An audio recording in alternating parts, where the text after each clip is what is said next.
Hello, and welcome back to the My First Marathon podcast, where we interview runners in all stages of their running careers about their first marathon experiences to prove that anyone can run a marathon. My name is Taylor, and today's runner ran his first marathon just a few weeks ago in Barcelona, Spain. How cool is that? A big part of this runner's story is community. After getting some less than ideal test results back from the doctor when he turned 40, being an athletic director, he decided to link up with the cross country team to start to incorporate some movement into his life. This quickly turned into a routine, and with the help from two other runner friends who helped push him through a lot of his long runs, he was able to really lean on his community to hold him accountable as he trained for his first marathon. From there, he decided to go big or go home first, and landed on Barcelona, Spain as his race of choice. I'm going to let him tell you all the amazing things about training and running this race, so without further ado, please welcome Colin.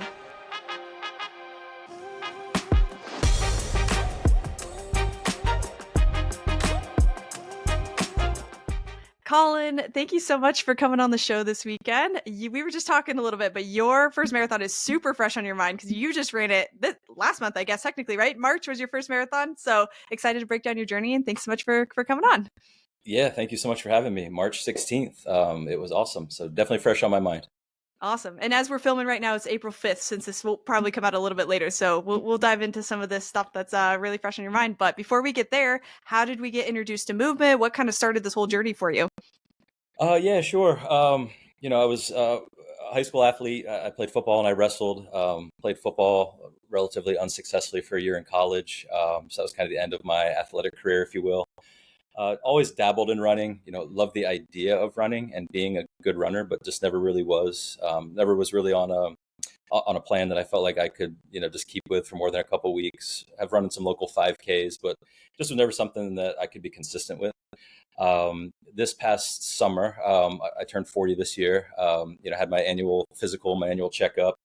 Doctor didn't like everything that she saw. My cholesterol was up, my blood pressure was up, my weight was up a little bit, and I just knew I needed to make some changes. And after some reflection, I decided that maybe getting back out there and running was for me. And I had no idea kind of where this would take me over the last 10 months.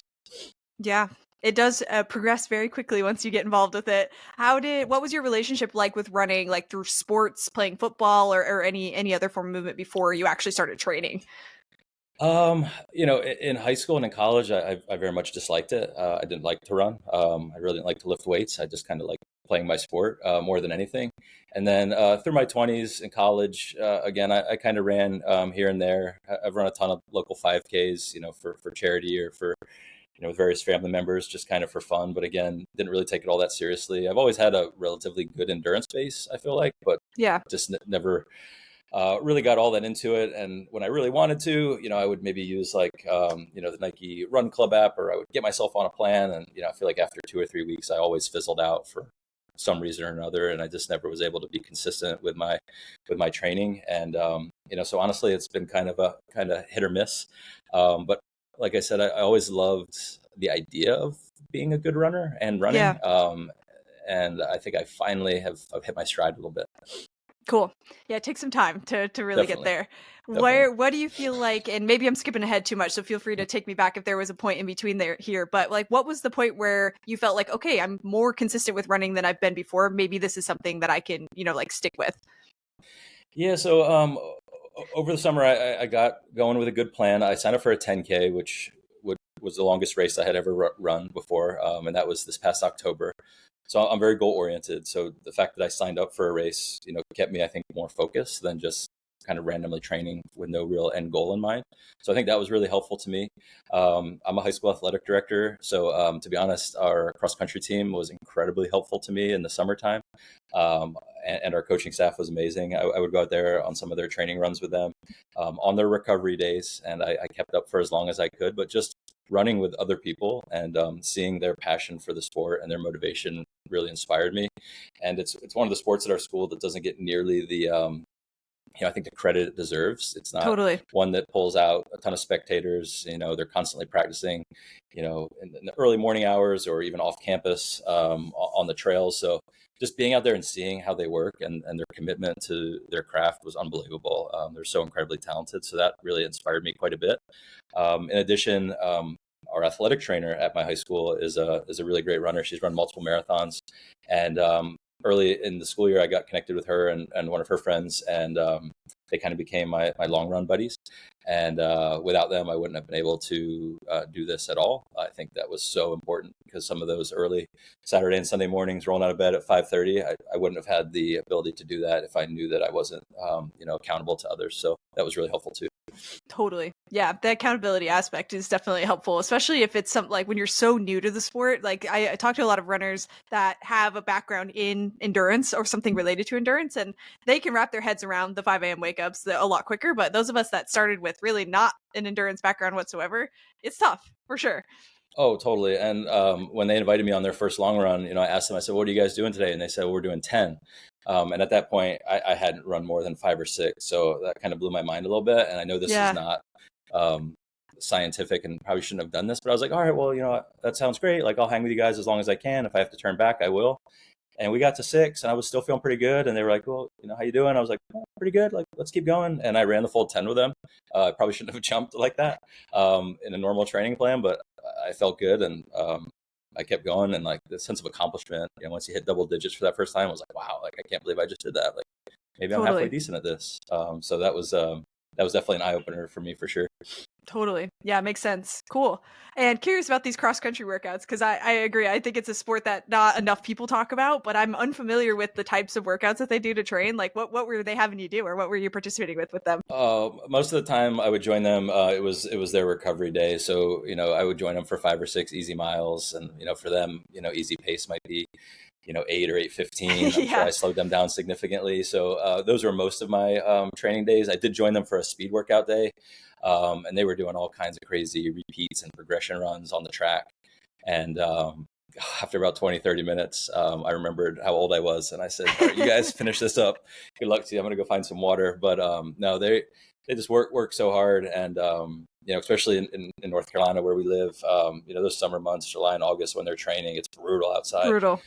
So a lot of my early miles came in probably like some not so favorable conditions, which I feel like probably made me a better runner come fall and winter. But whew, some of those early fall mornings felt amazing after Yeah. some of those July and August training runs, for sure. It's like a breath of fresh air the first run you have where it's actually a cool temperature. You're like, okay, I actually know how to do this. I'm not as Oh, bad as like I think I am. oh, it's unbelievable. Yeah, it's such a Yeah. difference. Totally. Well, cool. Okay, great. So we got to this first 10K. What was the experience like at the first 10K? Because that was, you said you ran some local 5Ks, but that was like Yeah. the first finish line that you really crossed.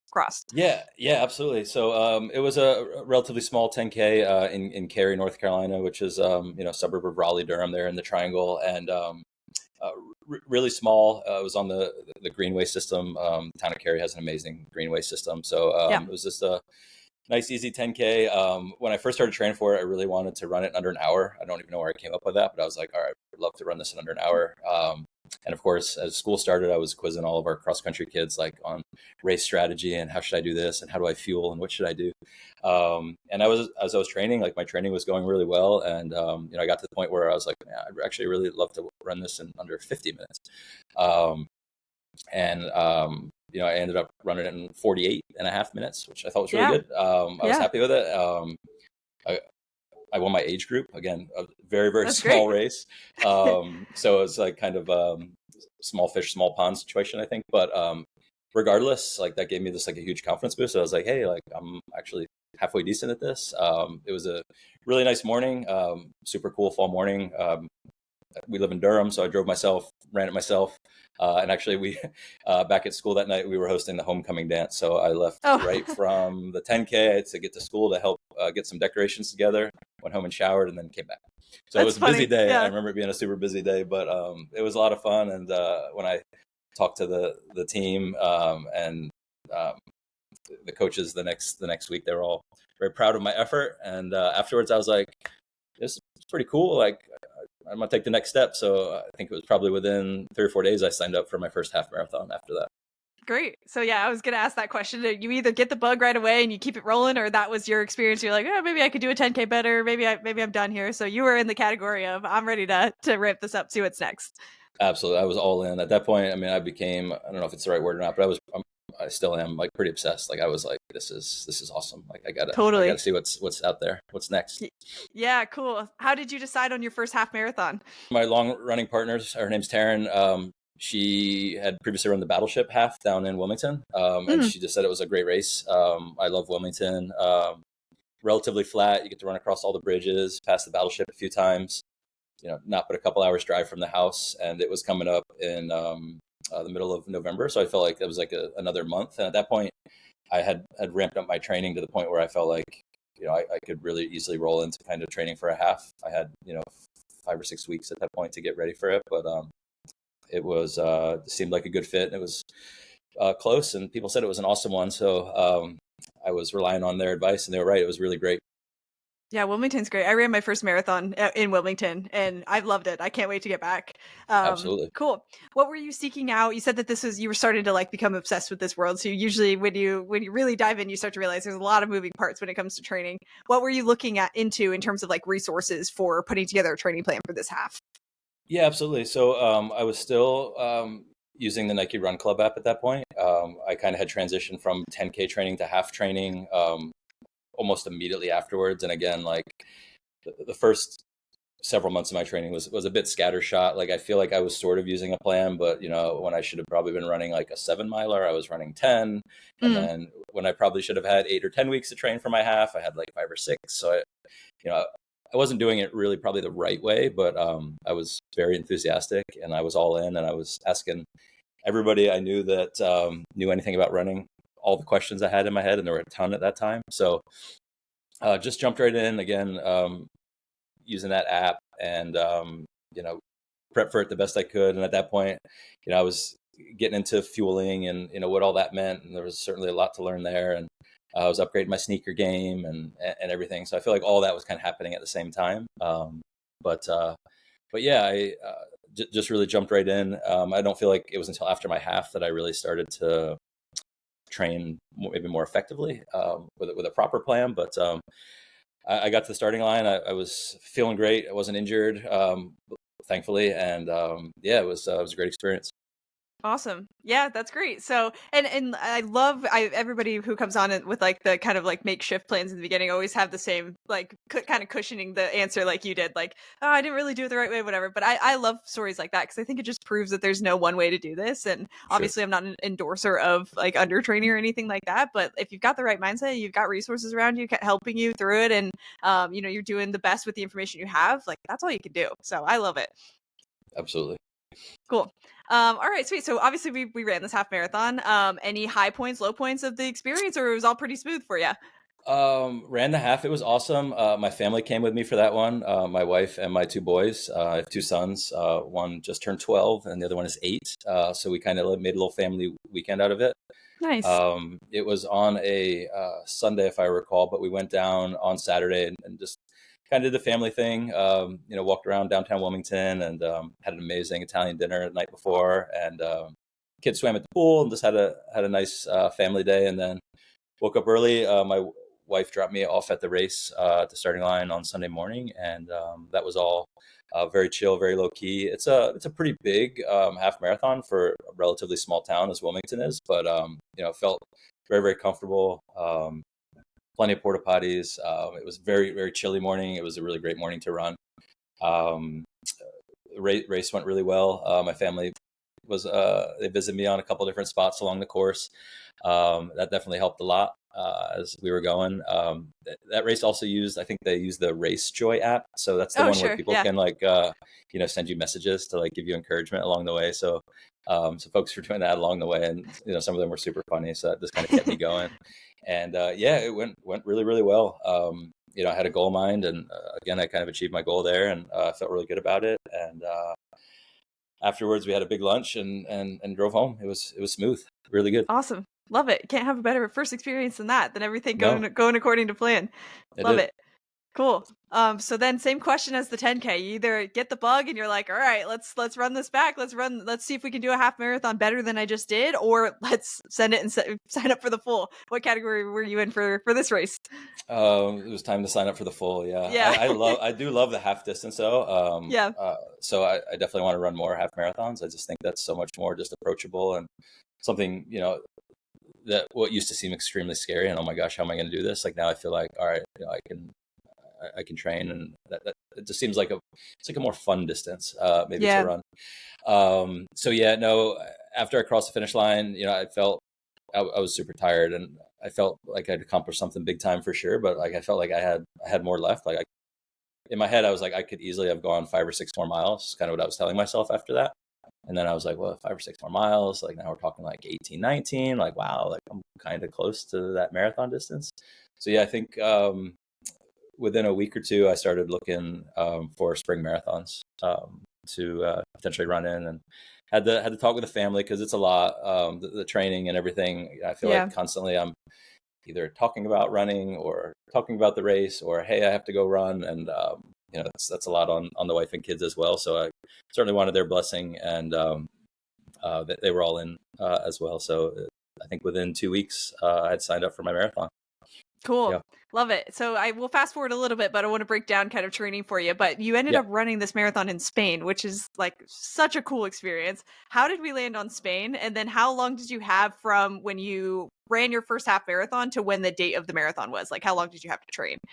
Yeah, totally. So the first or my half was in the middle of November, and Spain was mid March. So I had like a solid 18, 20 weeks in Yeah, good. between. And it gave me, I took about a week off after the half just to kind of recover a little bit and then jump right back in. So I had like 18, 19 weeks to train for that.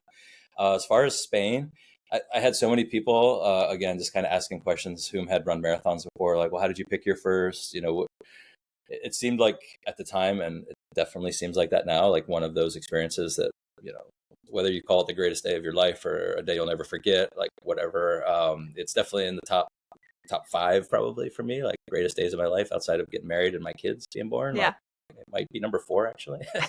So I just felt like it was super important. So I wanted to make sure I did it right.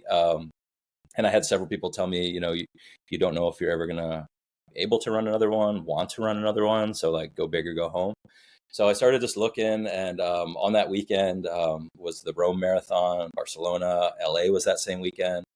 So I was just kind of looking around and reading reviews, and ended up stumbling upon some really cheap airfare to Spain. Oh, And cool.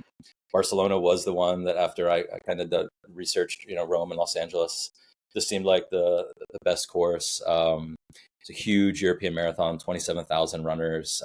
We'd been to Spain about 10 years ago and just loved Spain. So the idea of going back was also pretty exciting. So kind of just all came together, and I just felt like it was, I don't know, destiny at that point. So Yeah. Barcelona it was, and it was one that you could still register for, just at open registration. And it was, I think when I started to search, I think they only had like 3,000 bibs left. So I started to panic a little bit. It's like, I got to sign up, I Sure. got to sign up. So we settled on Barcelona, and I think it was a great choice. I would recommend it highly. Yeah, that's awesome. Did your kids and wife end up going with you too? Like it was a whole trip that you did as a family? Me and the wife, the kids stay back with There grandma you go. and grandpa. Yeah, so they took care of the kids. Airfare was cheap, but it wasn't that cheap, so the kids had to stay Sure. home. That's nice. A No, but little date vacation. yeah, for sure. And it was cool because we had, like I said, we had been to Spain before, and Barcelona. So as much as like it's an amazing city, I didn't feel that like pull of being a tourist necessarily. So Sure. we actually landed on a Friday around lunchtime, and we flew back Monday around lunchtime. So it was very quick. Yeah. So we kind of hung out a little bit Friday. Got a nice dinner. Um, did some short walks on Saturday. Took the metro when we could just to save my legs a little bit, and then race on Sunday and flew back Monday. So it was kind of a whirlwind, but we feel like we actually had like an amazing time and got to see some stuff that we didn't see the first time we were there. So it was good. That's cool. Yeah, I'm excited to hear a little bit more about that. But not to skip over training, because obviously Yeah, you had 20 weeks of training in there in between. yeah. What were some of the high points and low points of training? Like what were some of the challenges that you faced training for your first marathon? Yeah, for sure. So at that point, I jumped on board with one of Hal Higdon's plans, which I know a lot of first-time marathoners do. Yep. That came at the recommendation of Taryn, my long-run partner. I think she used one of Hal's plans for her first training as well. So that was great for me. It was very, very structured. I think I went. He has like beginner, intermediate, advanced. I think I kind of did like I still felt like I was a beginner, but maybe kind of like an advanced beginner. So I kind of chose one of the beginner plans, but I sprinkled in some of the intermediate stuff, which in his plans there's like some additional speed work, and maybe some more tempo runs. So I was able to download this like amazing Google spreadsheet, and it had all the runs in there, and it was just very, very structured and organized. And I entered them after each training run. So that was really great. And then I read his book. So Hal Higdon's book Marathon is like an unbelievable book. I loved it. I Yeah. read it in like 2 days, and I just couldn't put it down. And leading up to the marathon, I would go back and reread certain chapters on tapering and things like that. So love that book as well. But yeah, use one of Hal's plans. As far as the ups and the downs, I felt like it was going really great. I felt like I hit a bit of a rut, maybe, I don't know, maybe mid January, late January, as the mileage started to increase pretty significantly. And I was still very, very, I didn't miss any of my training runs, and I was on that spreadsheet, and I just like I can't. I'm following it to a T. I'm following it to a T. But I started this. I don't know. I was getting sore. I mean, I was having some knee pain. I was having some low back pain. I went to PT for a couple weeks to get some stretches and some exercises. Had some dry needling done. Just so I was just feeling I was getting a little beat up. Yeah. Nothing serious, but I think just maybe what comes with marathon training, and I had never done that before, and I don't think I realized just quite the toll that it was going to take on your body, as you well know, with yours coming up in a couple weeks, right? Yep. So yeah, and then of course I was like just kicking myself the whole time, like, wow, why do I have to do this when I'm 39 years old? Like, I should have been doing this when I was 29 years old or 19 years old. I would have been so much better at it and probably less sore. And yeah, I feel like I don't know, about a month and a half, 2 months in, like I just felt like my body was starting to wear down a little bit. And then I don't know what happened, but it was just like a switch flipped, and I one morning woke up and I was like started feeling way better, and just kind of knee pain went away and the back pain went away, and I don't know, I just turned some corner, which I'm not really sure what it was, but started feeling really good. And then we actually did like my practice race, if you will. I ran a race in St. John down in the Virgin Islands called 8 Tough Miles. Cool. So that was in February, and I kind of treated that like my practice race or whatever. And that was awesome. Obviously another just really good race experience, and over 8 miles, it's got over 1,000-foot elevation gain. So it was a grueling effort, but super fun, and obviously great environment. And after that, I felt really good. My 20 miler went really well. About a dozen of the kids on the cross country team ran the first 6 or 8 with me. Oh, that's great. So we actually left from school and ran on the Tobacco Trail all the way up to the Durham Bulls ballpark in downtown Durham. And Taryn was with me as well, one of my training partners. And I think the kids left us because they wanted to run faster. So they're like, all right, we'll see you guys later. And they zoomed away. But yeah, they met us at school at like 6 a.m. It was freezing. It was like a cold, I guess it was a late January, early February morning. So after I did that, I felt pretty good. And I was like, wow, like I'm going to be able to do this. It's pretty amazing. So that was certainly a highlight. Looking back, I wish I would have run more than 20. I think 22 or 23 probably would have been just like better, especially come marathon day, just for my psyche. Yeah, I was going to say, was it like more of a mental thing or a physical thing? Sounds like mental. A little, yeah. I think it was more of a mental thing because, like, and I know we'll talk about the race, but once I hit the 20th mile, I was like, oh, every step I took was now the furthest I had ever run. But yeah, at that point, like 6 more miles, like seemed insane. I feel like if I could have got to 22 or 23, if I could have been like, oh, it's only 3 more miles, it's only a 5K. That sounds way better than a 10K at that point. So that's definitely a lesson I learned. But for the most part, it went really good. I think just taking care of your body is key during training, and listening to your body is key. I think sometimes I probably pushed a little bit too hard when I should have been pulling back. I felt like I was just tied to my plan, and if I would miss a run, or if I was supposed to run 8 and I only ran 6, like I would somehow screw everything up, which looking back probably wasn't the case. But I was definitely of that mindset, which wasn't right. But definitely learned along the way. But for the most part, training went really well. I really enjoyed the process, and just seeing my progression, week over week over week, as you begin to ramp up your mileage, and work in those long runs and those speed runs, and you see yourself improving.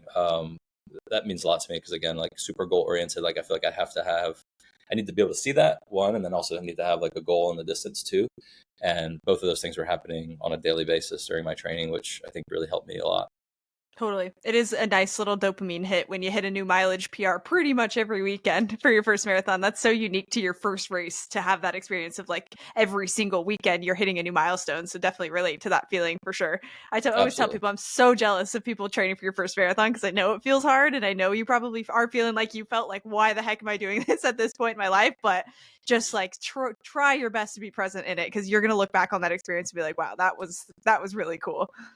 Agreed completely. Yeah. Cool. Well, something that's a little bit more unique about your story, I feel like, is just how much community you had around you through this experience. Like that team that ran with you, your long run friend that was running with you. Like, how much did community mean to you throughout this process?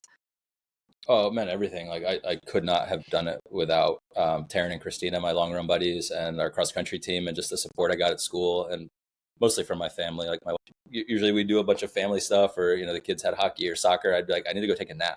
Like I have to go take a Yeah. nap now. Yeah.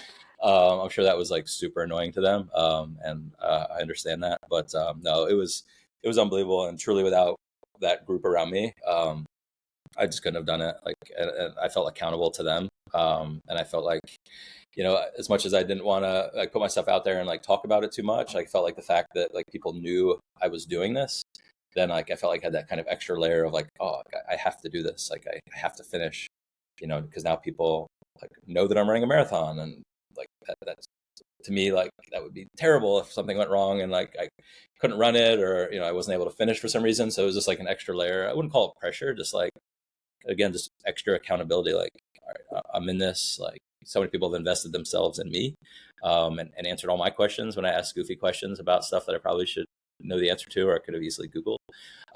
So no, they were incredibly supportive, and just absolutely could not have done it without them. Like, without a doubt, I could not have done it. Love it. That's great. Yeah, so important, I think, to have community around you, especially for your first marathon, just for resources and just have, like you said, having somebody to be accountable to. So love that. Yeah. Cool. And then I didn't ask about fuel through this. What were you learning about fuel? How were you fueling? What did all that look like through marathon training? So when I started this running journey, I knew nothing about fuel. I didn't really fuel. I just knew that like before long runs, maybe you should eat some extra carbs. Like, so I Yeah. was like, all right, I'll eat some pizza or pasta and I'll be fine. So literally didn't know very much about anything. Really until after my 10K, when I started training for my half, I started to take that a lot more seriously. So, everything from hydration to gels to, what works well for my stomach. I have a pretty good stomach, so I've never really had too many issues, just with general fueling. So asked a lot of questions, did a lot of research, stopped by my local run shop and just, asked more questions about, hey, what do you like? What's good? So for my training for my half, I started with goo gels, which I still like, the OG. They're pretty great. When I run races, I use the ones with Roctane in them. They just seem to give you a little extra boost, some more amino acids, and seem to last a little longer. I don't run with water. I need to probably be better about my hydration, but definitely worked on my hydration a lot. Element, it's like that really salty Yeah. drink. The salt one. Mm-hmm. Yeah, love that. So kind of got hooked on that throughout my training. So Element, Goo, were kind of my standard bearers. Love Honey Stinger gummies, but I don't use those unless it's race situation. And then also, I don't know if you've had it before. It's like a maple syrup. I think the company's Oh, Untapped. Untapped. Yeah. Yeah. Yes. All I've right. only had it once, but I've heard of it. I've seen it all over social media.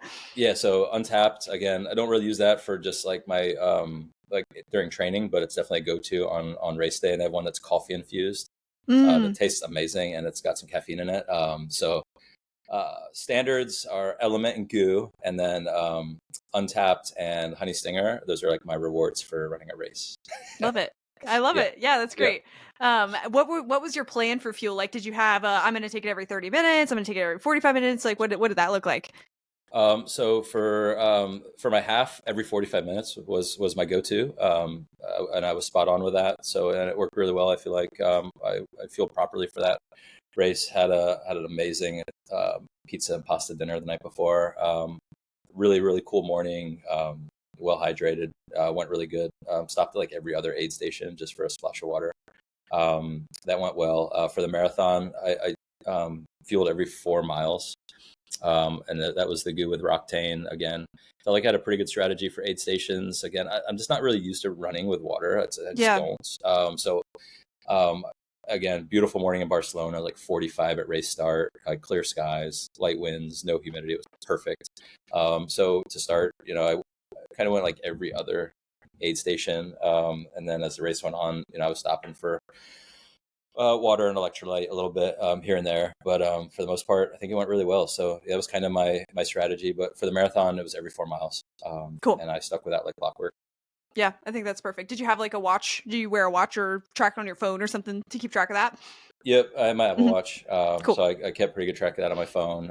I run with like a really slim running pouch, so I was able to store everything up pretty well.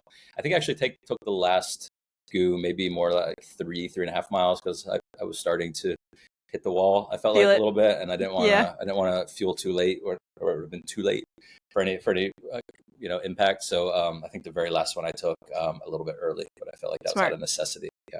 Yeah. Cool. So you were pretty well prepared for this race. Like for your first marathon, you had sought out so many resources, had so many people on your side. Like, yeah, I feel like you knew a lot more than the most runners running their first marathon would. So that's great. So how were you feeling? Let's get to the start line. How were you feeling lining up at the start line? Like nerves, excitement, what was going through your head? Um, I was anxious for sure, and it was just an unbelievable scene. Like I had never obviously run a marathon before, but one of this just magnitude was crazy. Our Yeah. hotel was about 2 blocks from the starting line, and the day before, and then certainly the night before, they were constructing all the barricades and the start line, and it was really there was just a buzz of excitement. And we woke up in the morning, and I think my corral was off at about 9 a.m. And the first wave was off closer to like 8 a.m., 8:15 a.m. So I kind of got to just be a part of watching, the pros go off and just some of the pageantry there at the start, the Spanish national anthem. And they had a live band singing songs, as they were releasing different groups, and, the flags and just the pageantry of it all. Like it was a lot to take in. It was amazing. Like I felt like I was part of like a really legitimate like sporting event, and it was all of those things. So definitely really anxious, but hotel was right there by the start line, so a short walk over. Really kind of relaxed, laid back morning. Got up a little bit earlier than I normally would. Had a bagel and some orange juice. Um, Kind of started my pre-race hydration routine, but overall it was really low key. Walked to the start line with my wife. Did some light stretching, did some dynamic stuff. Really chilly morning, so didn't want to get out there too early. Yeah. But that was actually one of my, I guess, early marathon fails, if you will, and something I learned from. My race strategy was I wanted to, for the first 10 miles or so, I wanted to run with the 3 hour 45-minute pacers, because that was Mm. kind of like my target time. I was thinking like 3:45 would be a great time for me. I wanted to finish one. I really wanted to break 4 too, but I was like, all right, like I'm just gonna stick with these 3:45 pacers for the first 10 miles. Like see how I'm feeling, and if after 10 like I'm feeling good, like maybe try to run away from them a little bit, Yeah. and then see if they can not catch me. I'm not sure how that was, but so anyways, my corral was like the biggest one of like the whole group, and the pacers were up the very very front of it, Hmm. and by the time like I got loaded into it, they were way far away from me. Like I was nowhere Oh, near where the Pacers were, and then the sure. corral was so big that they were even sending our corral off in waves. So we were supposed to go off at like maybe 9:15, and then the first wave went off at like 9:15, and then like another wave from our same corral was like 9:17, and then like another wave 9:19. So it was like 9:21 before I actually like crossed So the you had no starting line. shot of even No chasing shot. that. Yeah. No, Yeah. no. That's Like yeah. like it was in my mind. Like, should I go chase him down? Like, what am I gonna do? Like, Right. this was Right. my race strategy. But like, I had kind of everything set on my watch how I wanted it to be. So I still had that as a fallback. But like, that was a disappointment because like that was my plan, Yeah. and like they were gone, long gone. So that kind of stunk. But no, everything else at the starting line was great. It was very well organized. I didn't need to drop a bag or anything like that because the hotel was right there, and the finish line was only maybe like a quarter of a mile from the starting line. So again, not like a far walk back even. Um, but yeah, no, it was great. It was smooth. Definitely very anxious.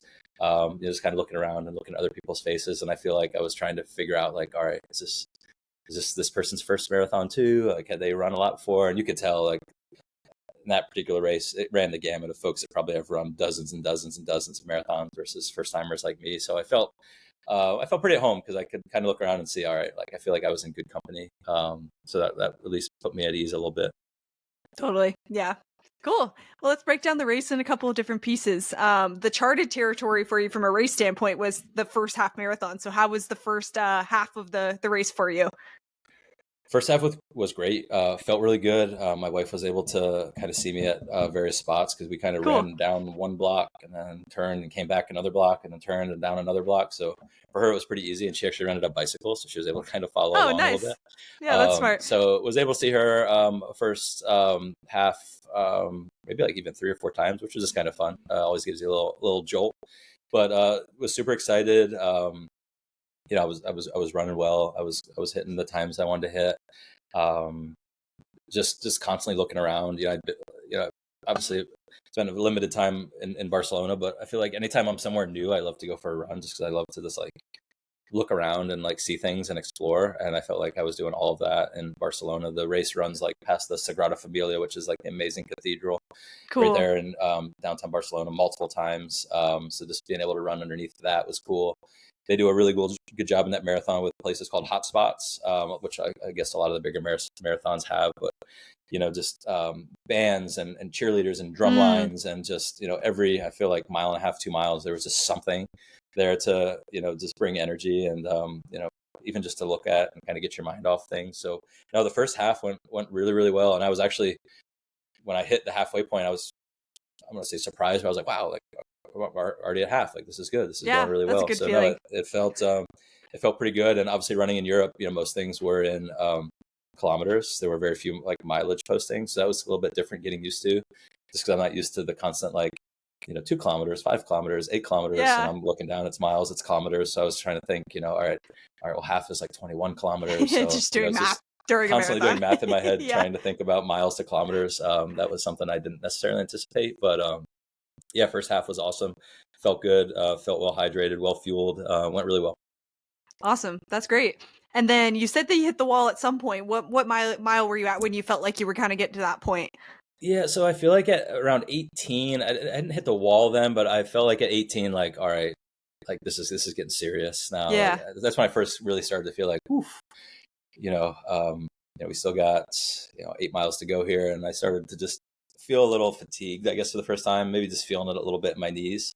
But was still feeling pretty good, and that's like a really awesome part of the race. I think that kept my spirits up too, because you run at that point all through downtown, all through the Gothic quarter, and then up along the marina, and then along the beach. So you're running like right along Barcelona at the beach, which was just beautiful and just Beautiful, like a really cool spot of the course. So that was certainly uplifting. But I feel like around 18, I started to feel it a little bit, and then I would say about 22, I was kind of like, oh man, like this is the wall that everyone has told me about, and I knew it was coming, like I knew it was coming. So that was, at that point, I kind of needed to just reassess, like, all right, we got four and change to go, like you just gotta power through. And I was definitely hurting a little bit. Never needed to stop to walk, but definitely was a little bit slower going through the aid stations. Got a banana at like mile 23 or 24, which was amazing. I felt like it like fueled me for the rest of the race. It saved me for sure. So to that woman who handed me the banana around 24, like I'm forever indebted to you.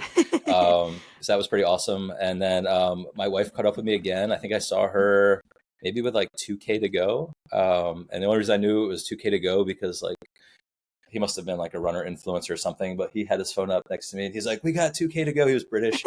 And at that point I was like, only 2K to go. I was like, that doesn't sound too bad. And then I had seen another kind of mileage marker. And then shortly after that, I saw my wife. She's like, how you doing? And I was like, I'm doing all right. It's like only 2K to go. So, and I only knew that because of the guy doing the little recording. So she's like, what does that mean? Yeah, exactly. How many miles? I was like, I think it's like a little over 1, but I'm not sure. So yeah, at that point I knew I was going to finish and I was going to make it, but definitely hit the wall and, had to power through. And at that point I just needed to trust my legs and just hope I could get through. And I was thinking about all kinds of stuff, just again, doing a lot of mathematical calculations, trying to, just thinking back to my training and, about the kids and yeah, just what an amazing experience it was. And just tried to kind of disassociate a little bit, and just by thinking about other very positive things to help me get through the finish. But it was definitely a grind there that last couple miles for sure. Yeah. Do you feel like you hit, and it could be completely equal for you, but do you feel like you hit more, like when you really hit the wall, was it more of a mental wall or a physical wall or both? Like physically, like I never felt like I completely broke down. I definitely, was definitely started to feel a little pain in my knees, and just wasn't feeling very comfortable, I guess you Yeah. could say. Yeah, it was also mental, just you kind of, I was slowing down, and I feel like the distance markers were getting further and further and further apart. And there was a spot on the course where you run, down this kind of long boulevard. It's called like the Diagonal Avenue Diagonal, and then you make a big turn, and then you come back. So you saw the group, those that were in front of you, kind of coming back down, and it just seemed like they were so far away at that point. And I knew the turn was coming. And it just Yeah. mentally it was like, "Ah, am I going to be able to do this?" And I felt like I could, but and then my second marathon fail, my watch died, maybe Oh around no. 22, 23 miles. So I usually run with a single AirPod in. Yeah. I got my music, and I did. And I decided not to run with my phone because I didn't need to. And I was like, I have everything downloaded on my watch. Like, it's good. But I usually always run with my phone. I didn't anticipate what it would do to my battery, not having my phone in me, where I usually stream off of. Oh yeah. So I don't know, like 18, I got a warning. It was like battery life 20%. I was like, how is that possible? 20%. It's like, usually it's pretty decent. And then, yeah, about 22, 23, watch dies, lose all my music. That's That awful was timing. brutal. That was brutal. Yeah. So like right when I needed it the most, I lost it. And I kind of had my playlist like staggered in a way that I knew like there were some songs that were going to come up. They're going to help me push through. And Yeah. then, yeah, gone, totally gone. So, yeah, that was tough. That was tough. That's really tough. Hopefully there was maybe some of those like hot spots or whatever you called it, hopefully There closer were. to the finish line where you could just like zone in on that. There were a couple which were super helpful, but yeah, it was a bit of a drag. That's unfortunate timing for sure. Yeah. Yeah. Okay, cool. But we got there. We got through the finish line. What was the finish line feeling like for you? Like how did it feel? Did you get to soak it in, or was there just too much going on where you were like, I'm just happy that that's over? No, it was amazing. Like, it was so cathartic. I don't know. There's a picture of me at the finish line, just kind of like with my hands out, just like kind of looking up. Like, I can't believe I just did that. Yeah. It finishes under, again, in Barcelona. There's a Arc de Triomf. It's similar to the one in Paris, but like smaller. But you actually run like right underneath of it. Like, that's where the finish line Cool. is. That's So really it was like cool. an amazing, just like scene at the finish line. And there were so many people at that point. This line along the course, they were kind of like pushing into the road. So we couldn't have been, but maybe more like 4 or 5 wide, shoulder to shoulder. And people were, you have your names on your bibs there. So people are yelling out your names, they're patting you on the back. There's all these great signs, like sangria this way. And, which obviously I needed a drink after that race for sure. Yeah. But it was just amazing. The crowd support in that race was unbelievable. And, just getting across was amazing. And I was running it myself, so and there was so many people, and I had no clue where my wife was at that point. So I was just kind of like, just kind of staggering around, walking around, looking.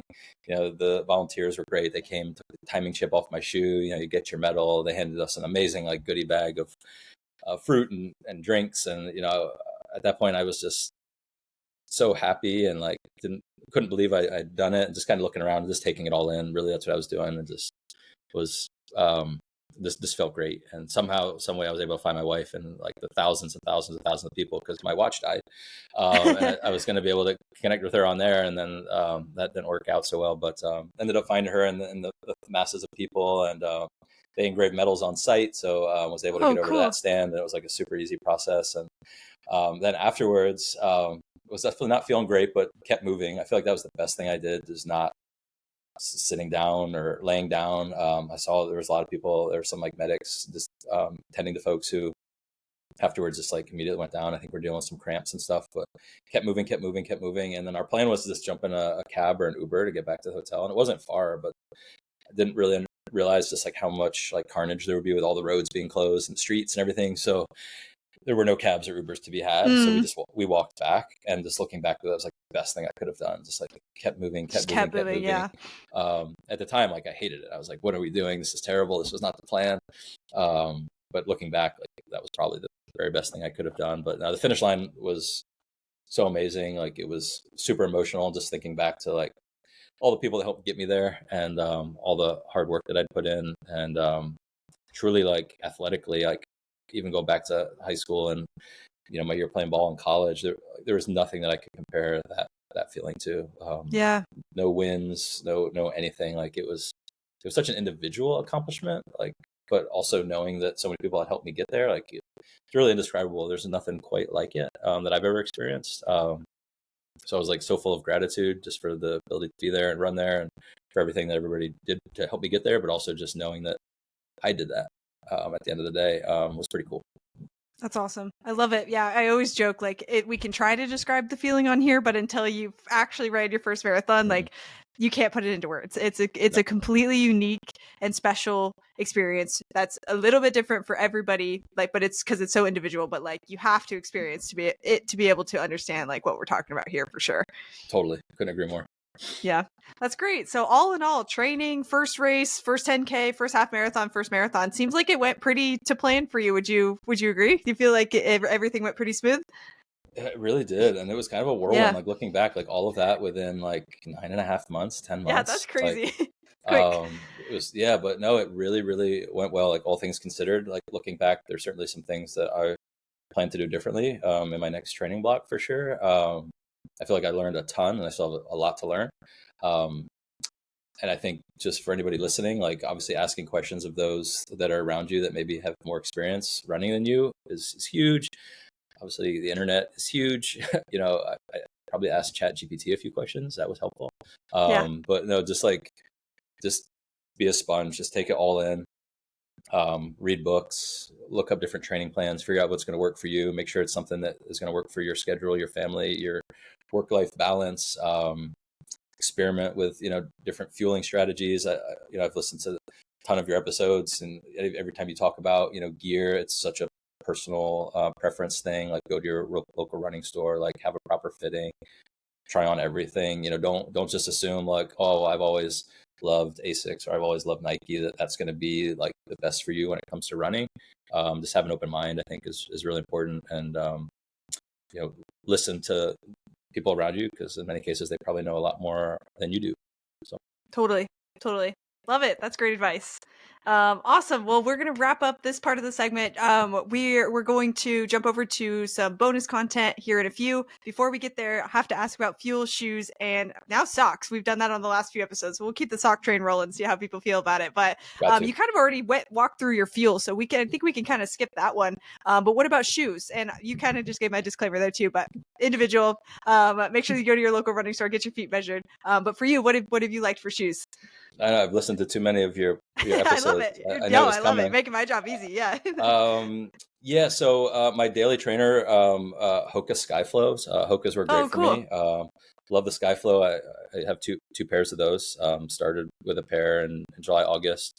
Loved them. Once they hit about 300 miles or so, I replaced them with an identical pair. So trained mostly in Hokas. I think they make a great product. I ran my races in Nike Vaporflies. Cool. Love racing in Nikes. Since then, I've got a pair of Zoom Flies. And then I keep hearing people talk about how amazing Alpha Flies are. So I'm not sure. Maybe my next one I'll run. I'll have to try those out for sure. But ran in Vaporflies. It was a great shoe. So just love those. Did my 20 miler in those.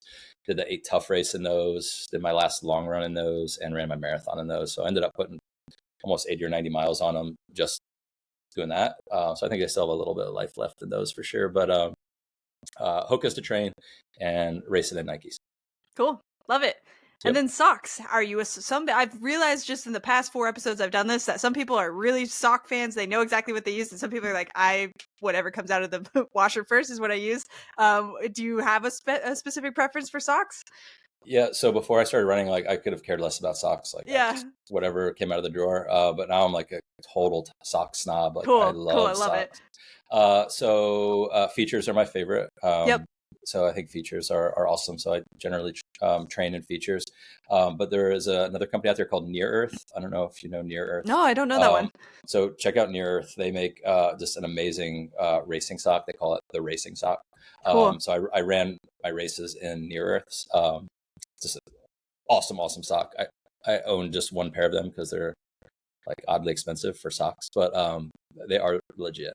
So features in Near Earth are my favorite. I also I'm trying to think. I had a pair of what were they? Runologies. I like Okay. those Yeah. too. They're not bad, but features for sure. And then my Near Earth racing sock is my favorite sock, I think, to run Cool. in for sure. But I I'll treat have to that one check them like very out. special. It's almost like I keep that in like the corner of my drawer. It's like if you're breaking out the Near Earths and like, all right, it's about to be on.